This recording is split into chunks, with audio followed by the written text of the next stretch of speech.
Today I'm going to show you how to make pesto.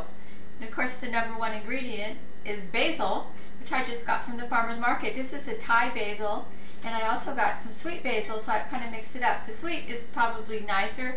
This is a little stronger, but it's nice too. So you want to take the leaves off and put these in a salad spinner with water in it. And you don't want the flowers. The flowers are very bitter, so you don't want the stems and the flowers. So you just pull off the leaves and put them in a salad spinner and give them a nice bath, and then you drain them. And then you want them really dry because we're mixing that with salad oil. Olive oil and water don't like to mix, so you want them very, very dry. And by the way, if you can't make your pesto right away, don't put these in the refrigerator. They will turn brown. They like cool temperatures, that's the best, but they don't like cold. So anyway, we need about 2 cups mushed down here. You see 2 cups, and then you just put it in your food processor.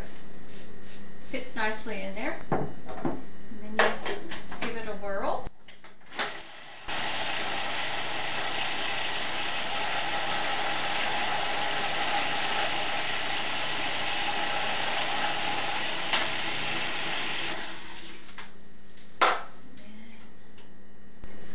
Some of the leaves that didn't go down all the way. There. Now, you use a half a teaspoon of salt, a quarter of a cup of pine nuts. I'm using 4 cloves of garlic. If you don't like that much garlic, you can use less. And then I'm going to give it another whirl.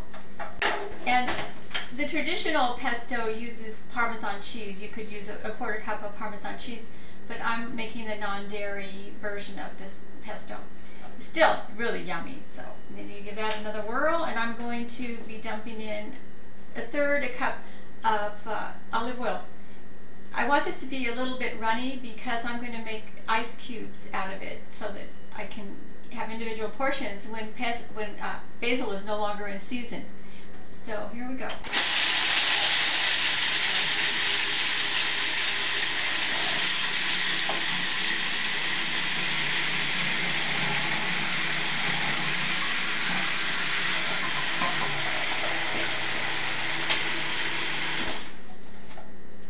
Just scrape around a little bit, and it's pretty much done.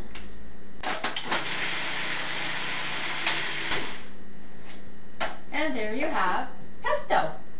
I'm going to put it in an ice cube tray for you in a minute. Okay, the first thing you do is you cut a piece of plastic because air is the enemy of pesto. So this is the perfect size for this ice cube tray. And then you pour the pesto in it because we put 1/3 cup, so it should pour in here nicely. Let's see if I can get this in here so you can see it a little better. It's not going to fill up the tray. You'll have to make a couple of batches to fill up the whole ice cube tray. But you get the idea. So, a little bit better later, but you just kind of mush it around so you get the full size cubes here.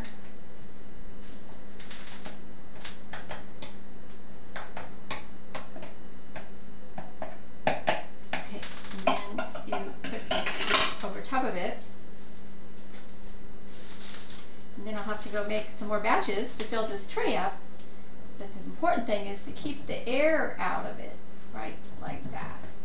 Now I'm going to go put this in the freezer and go make some more, and I'll fill the rest of the tray up. And what you end up with is these lovely freezer bags full of individual servings.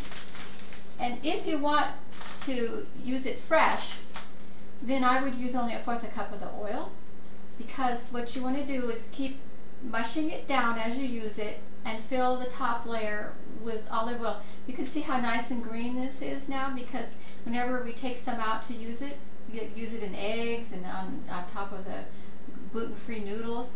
I always mush it down and then put a little layer of olive oil on top so that it will stay nice and green. Here it is, frozen, and I had to let it sit out a little bit because it wasn't wanting to come out of the tray. So it should be okay now. So then you just pop these out of the tray, and then you put them in a freezer bag. And you can put about 8 of these in a bag, fit nicely. Kind of slippery because there's so much olive oil.